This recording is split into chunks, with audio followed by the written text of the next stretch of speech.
नमस्कार, मैं हूं आपके साथ मेघा जैन और आप देख रहे हैं हिंदुस्तान में न्यूज। अब होगी मुद्दों की बात सच के साथ। आइए नजर डालते हैं आज के इस खास बुलेटिन पर।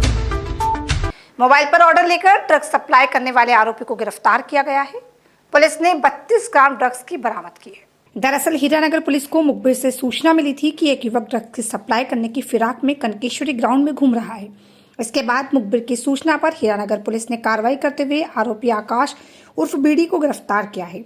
आरोपी के पास से पुलिस ने 4 लाख रुपए की कीमत के 32 ग्राम ड्रग भी बरामद किए हैं। पुलिस द्वारा आरोपी से लगातार पूछताछ की जा रही है ताकि वह ड्रग्स कहां से लाए और किन किन लोगों को सप्लाई करता था उसकी जानकारी निकाली जा सके। फिलहाल पुलिस ने आरोपी के खिलाफ प्रकरण दर्ज कर जांच शुरू कर दी है। दरमियानी रात को पुलिस को सूचना मिली थी कि कनकेश्वरी ग्राउंड के पास एक व्यक्ति खड़ा है जो ब्राउन शुगर बेच रहा है। जितने भी इसमें पाउडर चीज है उनको सप्लाई कर रहा है। उस पर पुलिस ने दबिश दी तो वहाँ पर आकाश उर्फ बीडी नाम का एक व्यक्ति पिता राम सेवक चौरसिया जो 32 ग्राम ब्राउन शुगर के साथ पुलिस को मिला और पुलिस ने उसे गिरफ्तार किया। इंदौर में स्विगी कंपनी से जुड़े हुए फूड डिलीवरी कर्मचारियों द्वारा अनिश्चितकालीन हड़ताल का आह्वान। आर्थिक तंगी को लेकर कलेक्टर एवं पुलिस विभाग के वरिष्ठ अधिकारियों को सौंपा ज्ञापन। दरअसल मोटरसाइकिल पर हड़ताल के नोटिस लगाए ये कर्मचारी स्विगी कंपनी के कर्मचारी हैं जो ऑर्डर पर खाद्य सामग्री घर पहुंच सेवा देते हैं। लेकिन पिछले 4 वर्षों से स्विगी कंपनी द्वारा कर्मचारियों के साथ अन्याय किया जा रहा है। 4 साल पूर्व कंपनी द्वारा 33 कर्मचारियों को पे आउट दिया जाता था जब पेट्रोल की कीमत 60 रुपये हुआ करती थी। आज लगातार बढ़ती महंगाई के चलते पेट्रोल की कीमत 108 पहुंच गई, लेकिन कंपनी ने पे आउट बढ़ाने की बजाय 20 रुपये कर दिया। कर्मचारियों को अपना परिवार पालने में एक अच्छी खासी परेशानी हो रही है। इससे नाराज सैकड़ों स्विगी कर्मचारी 2 दिनों के लिए हड़ताल पर चले गए। हालांकि ये 3 दिन की हड़ताल केवल सांकेतिक रहेगी। यदि कंपनी ने कर्मचारियों की मांग को नजरअंदाज किया, आने वाले दिनों में इंदौर के करीब 250 कर्मचारी अनिश्चितकालीन हड़ताल पर चले जाएंगे, जिसकी जिम्मेदारी स्विगी कंपनी की रहेगी। सर पे आउट को लेकर ही है हमारी, बिल्कुल, क्योंकि हमारा सर इस पे आउट में हम बिल्कुल मतलब काम नहीं कर पा रहे हैं। हम अपने घर परिवार का पालन पोषण नहीं कर पा रहे हैं सर। हम सभी कंडीशन से निकल रहे हैं। बारिश होती है, ठंड होती है, गर्मी होती है, एनी कंडीशन हम कंपनी के लिए काम करते हैं। आज 4 साल से हम कंपनी के लिए काम कर रहे हैं, पर कंपनी दिन पे दिन हमारा पे आउट जो है वो कम करती जा रही है। सर ये है कि देखिए क्या होता है कि कंपनी ने वहाँ से बहुत सारा प्रेशर डाला है बंदों के ऊपर कि आपकी आईडी बंद कर देंगे। मतलब बहुत सारे प्रेशर अभी कंपनी के बेंगलोर से फ़ोन आ रहे हैं धनाधन। अभी कम से कम 15 से 20 जनों का भी इनके फ़ोन आए हैं। उन्होंने कंपनी ये धमकाया कि हम आईडी आपकी बंद कर देंगे। पर सर हम आईडी के विषय में कोई मतलब हमारा इशू नहीं, भले आप बंद कर दीजिए, पर सर इस पे आउट में तो हम काम नहीं कर पाए। इंदौर के परदेसीपुरा थाना क्षेत्र में पुलिस चौकी से महज कुछ कदमों की दूरी पर बदमाश द्वारा लूट की वारदात को अंजाम दिया गया है। बदमाश की पूरी घटना ज्वेलर्स की दुकान में लगे सीसीटीवी में कैद हो गई। फिलहाल पुलिस ने पूरे मामले में प्रकरण दर्ज कर सीसीटीवी के आधार पर बदमाश की तलाश शुरू कर दी है। इंदौर में पुलिस कमिश्नर प्रणाली पर लगातार सवालिया निशान बदमाश खड़े करते हुए नजर आ रहे हैं। शहर के तमाम थाना क्षेत्रों में लूटपाट, डकैती जैसी वारदातें बढ़ती हुई नजर आ रही है।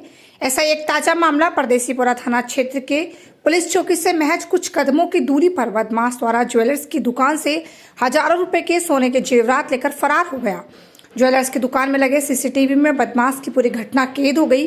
फिलहाल बदमाश की हरकत ज्वेलर्स के कर्मचारी समझ पाते उससे पहले बदमाश फरार हो गया। कई किलोमीटर तक कर्मचारियों ने पीछा भी किया, वह नहीं मिल पाया। इसके बाद पूरे मामले में थाने पहुंचकर ज्वेलर्स संचालक में शिकायत दर्ज कराई है। वो एक लड़का है 25 से 30 साल का। वो मेरे को बोले कि पेंडल दिखाओ, और पेंडल हमने वर्कर्स को बोला। एक दुर्गेश लड़की है और एक लड़का है विक्की, तो दोनों ने पेंडल दिखाया। और पेंडल दिखाया तो पहले एक 3 ग्राम की उनने पेंडल पसंद किया, तो फिर पैसे बताया 16,700। तो उनने बोला 16,000 तक का हमको और एक दिखा दे। तो ट्रे में रख दी एक पेंडल और एक उनने 16,000 की दिखाया। तो वो दोनों पेंडल फिर हाथ में लिए और एकदम भागे दुकान के बाहर। तब इनने फिर उसके पीछे भागे और जब तिरपुलिया से उधर राइट पे नंदनगर तरफ चला गया और मिला नहीं हमें। कितने लोग आए थे ये लोग? एक ही लोग थे। और उसके वो जब जा रहे थे तब 2 जने आए थे मेरे सामने ऐसे, वो दूसरे थे, एक लेडीज और जेंट्स। धार्मिक नगरी उज्जैन में साधु संतों के अलग अलग रूप तो आपने कई बार देखे होंगे। शायद किसी साधु को सरेआम डांस करते हुए देखा होगा। नहीं देखा तो उज्जैन में तेजी से हो रहा वायरल, देख लीजिए एक बार ये वीडियो। एक साधु का वीडियो जमकर वायरल हो रहा है। इसमें एक साधु शंभू शंभू शिव महादेवा भजन पर नृत्य कर रहे हैं। साधु के डांस की शहर में खूब चर्चाएं हो रही है। इन साधु का नाम आजाद नाथ है। बाबा रेलवे स्टेशन के बाहर ही रहकर गुजर बसर करते हैं। सोमवार रात स्टेशन के बाहर किसी ने शंभू शंभू भजन बजाया तो बाबा खुद को रोक नहीं पाए और झूम उठे। ट्रेन का वेट कर रहे कुछ युवकों ने उनका वीडियो बना लिया और सोशल मीडिया पर अपलोड कर दिया। दरिंदगी की हद को पार करते हुए एक बार फिर मध्य प्रदेश में 4 साल की बच्ची से गैंगरेप किया गया। बच्ची खेत में झोपड़ी में सो रही थी, तब यह वारदात को अंजाम दिया गया।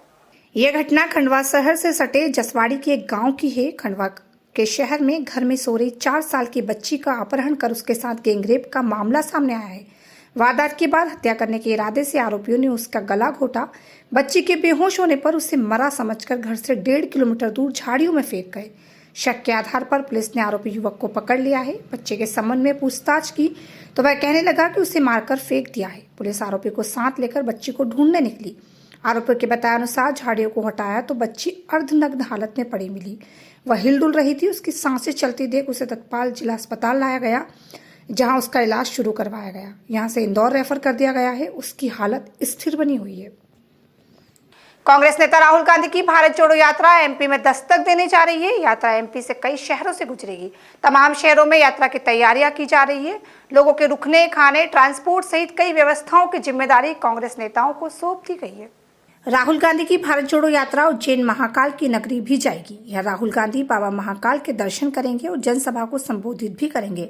इससे पहले राहुल गांधी साधु संतों के साथ मध्य प्रदेश में प्रवेश के साथ मां नर्मदा की पूजा अर्चना भी करेंगे।